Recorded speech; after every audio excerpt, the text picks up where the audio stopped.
IXPE space observatory NASA और यूरोपीय अंतरिक्ष एजेंसी का संयुक्त मिशन है। 2. यह विभिन्न प्रकार के खगोलीय पिंडों से एक्स किरणों यानी एक्सरेज के पोलराइजेशन का अध्ययन करने वाला नासा का पहला मिशन है। उपर्युक्त कथनों में से कौन सा यहाँ से सही है या फिर है? केवल एक, केवल दो, एक और दो दोनों, या फिर ना तो एक और ना ही दो। इसका सही जवाब है ऑप्शन बी, केवल दो। हाल ही में नासा ने इमेजिंग एक्सरे पोलैरिमेट्री एक्सप्लोरर यानी IXPE मिशन लॉन्च किया। स्पेसएक्स के फाल्कन 9 रॉकेट के जरिए इसे फ्लोरिडा में नासा के कैनेडी स्पेस सेंटर से इसके ऑर्बिट के लिए भेजा गया। IXPE ऑब्जर्वेटरी नासा और इटली की अंतरिक्ष एजेंसी का संयुक्त मिशन है, इसलिए कथन एक गलत है। यह मिशन ब्रह्मांड में सबसे चरम और रहस्यमय ऑब्जेक्ट्स जैसे सुपरनोवा के अवशेष, सुपरमैसिव ब्लैक होल और अन्य हाई एनर्जी ऑब्जेक्ट्स का अध्ययन करेगा। इस मिशन की प्राथमिक अवधि 2 वर्ष की है और यह ऑब्जर्वेटरी लगभग 600 किलोमीटर की ऊंचाई पर पृथ्वी की भूमध्य रेखा के चारों ओर परिक्रमा करेगी। यह विभिन्न प्रकार के खगोलीय पिंडों से एक्स किरणों के ध्रुवीकरण यानी पोलराइजेशन का अध्ययन करने वाला नासा का पहला मिशन है, इसलिए कथन 2 सही है। तो इस तरह इस प्रश्न का सही जवाब है ऑप्शन बी, केवल 2। अगला प्रश्न है, रामानुजन पुरस्कार के संबंध में निम्नलिखित कथनों पर विचार कीजिए। 1. यह पुरस्कार विकासशील देशों के युवा गणितज्ञों को दिया जाता है। 2. यह पुरस्कार विज्ञान और प्रौद्योगिकी विभाग यानी DST द्वारा वित्त पोषित है। 3. गणितीय विज्ञान की किसी भी शाखा में कार्यरत शोधकर्ता इसके लिए पात्र हैं। उपर्युक्त कथनों में से कौन सा यहाँ से सही है या फिर है? केवल 1 और 2, केवल 2, केवल 1 और 3, या फिर 1, 2 और 3। इसका सही जवाब है ऑप्शन डी, 1, 2 और 3, यानी सभी कथन सही हैं। हाल ही में प्रोफेसर नीना गुप्ता को विकासशील देशों के युवा गणितज्ञों के लिए रामानुजन पुरस्कार से सम्मानित किया गया है। 2005 से प्रतिवर्ष विकासशील देशों के युवा गणितज्ञों के लिए रामानुजन पुरस्कार प्रदान किया जाता है, इसलिए कथन 1 सही है। यह भारत सरकार के विज्ञान और प्रौद्योगिकी विभाग यानी DST और अंतर्राष्ट्रीय गणितीय संघ यानी IMU के साथ संयुक्त रूप से सैद्धांतिक भौतिकी के लिए अब्दुस सलाम इंटरनेशनल सेंटर यानी ICTP द्वारा प्रशासित एक पुरस्कार है। 2014 से DST ने इस पुरस्कार के लिए फंड देने के लिए सहमति व्यक्त की, अतः कथन 2 सही है। यह पुरस्कार विकासशील देश के 45 वर्ष से कम आयु के एक शोधकर्ता को दिया जाता है जिसने उत्कृष्ट शोध किया हो। गणितीय विज्ञान की किसी भी शाखा में कार्यरत शोधकर्ता इस पुरस्कार के पात्र हैं, इसलिए कथन 3 सही है। इस पुरस्कार में 15,000 रुपए नकद का पुरस्कार दिया जाता है। तो इस तरह इस प्रश्न का सही जवाब है ऑप्शन डी, 1, 2 और 3, यानी सभी कथन सही हैं। अगला प्रश्न है, हुनर हाट के संदर्भ में निम्नलिखित कथनों पर विचार कीजिए। 1. हुनर हाट शिल्पकारों या कारीगरों यानी आर्टिशंस द्वारा बनाए गए हस्तशिल्प और पारंपरिक उत्पादों की एक प्रदर्शनी है। 2. इसका आयोजन संस्कृति मंत्रालय द्वारा उस्ताद यानी USTTAD यानी upgrading skills and training in traditional art और क्राफ्ट फॉर डेवलपमेंट योजना के तहत किया जाता है। उपर्युक्त कथनों में से कौन सा यहाँ से सही है या फिर है? केवल 1, केवल 2, 1 और 2 दोनों, या फिर ना तो 1 और ना ही 2। इसका सही जवाब है ऑप्शन ए, केवल 1। हाल ही में गुजरात के राज्यपाल श्री आचार्य देवव्रत ने कहा कि हुनर हाट देश की कला और शिल्प कौशल की हजारों साल पुरानी पैतृक विरासत के संरक्षण और प्रचार में महत्वपूर्ण भूमिका निभा रहे हैं। हुनर हाट अल्पसंख्यक समुदायों के कारीगरों द्वारा बनाए गए हस्तशिल्प और पारंपरिक उत्पादों की एक प्रदर्शनी है, इसलिए कथन 1 सही है। ये अल्पसंख्यक कार्य मंत्रालय द्वारा उस्ताद यानी upgrading skills and training in traditional art and craft for development योजना के तहत आयोजित किए जाते हैं, इसलिए कथन 2 गलत है। उस्ताद योजना का उद्देश्य अल्पसंख्यक समुदायों की पारंपरिक कला और शिल्प की समृद्ध विरासत को बढ़ावा देना और संरक्षित करना है। वहीं हुनर हाटों का मकसद कारीगरों, शिल्पकारों और पारंपरिक पाक कला विशेषज्ञों की बाजार तक पहुंच और रोजगार के अवसर प्रदान करना है। तो इस तरह इस प्रश्न का सही जवाब है ऑप्शन ए, केवल 1। अगला प्रश्न है, अंतर्राष्ट्रीय सौर गठबंधन यानी ISA के संदर्भ में निम्नलिखित कथनों पर विचार कीजिए। 1. संयुक्त राष्ट्र ने अंतर्राष्ट्रीय सौर गठबंधन यानी ISA को पर्यवेक्षक का दर्जा दिया है। 2. इसका मुख्यालय गुरुग्राम हरियाणा में है। 3. यह one sun one world one grid यानी OSOWOG को लागू करने के लिए नोडल एजेंसी है। उपर्युक्त कथनों में से कौन सा यहाँ से सही है या फिर है? केवल 1 और 2, केवल 2, केवल 1 और 3 या फिर 1, 2 और 3? इसका सही जवाब है ऑप्शन डी, 1, 2 और 3, यानी सभी कथन सही हैं। हाल ही में संयुक्त राष्ट्र महासभा यानी UNGA ने अंतर्राष्ट्रीय सौर गठबंधन यानी ISA को पर्यवेक्षक का दर्जा दिया है, इसलिए कथन 1 सही है। यह ISA और संयुक्त राष्ट्र के बीच नियमित और बेहतर सहयोग प्रदान करने में मदद करेगा। इसके जरिए वैश्विक ऊर्जा वृद्धि और विकास में लाभ मिलेगा। ISA का मुख्यालय हरियाणा के गुरुग्राम में है, इसलिए कथन 2 सही है। ISA one sun one world one grid यानी OSOWOG को लागू करने के लिए नोडल एजेंसी है, इसलिए कथन 3 सही है। OSOWOG का उद्देश्य एक क्षेत्र में उत्पन्न सौर ऊर्जा को अन्य क्षेत्रों की विद्युत मांगों को पूरा करने के लिए स्थानांतरित करना है। तो इस तरह इस प्रश्न का सही जवाब है ऑप्शन डी, 1, 2 और 3।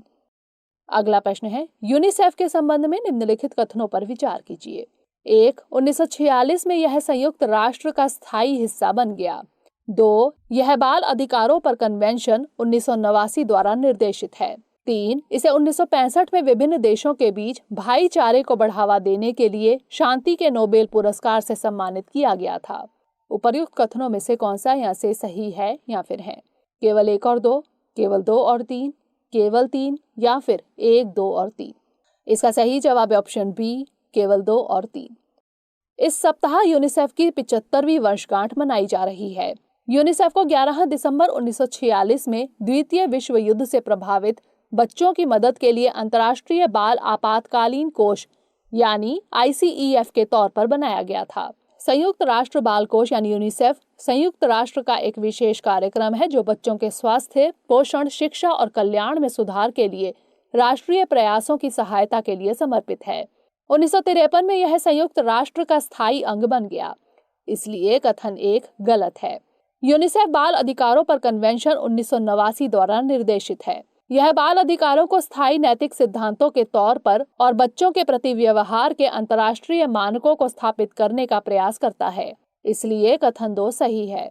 1965 में यूनिसेफ को विभिन्न देशों के बीच भाईचारे को बढ़ावा देने के लिए शांति के नोबेल पुरस्कार से सम्मानित किया गया था, इसलिए कथन 3 सही है।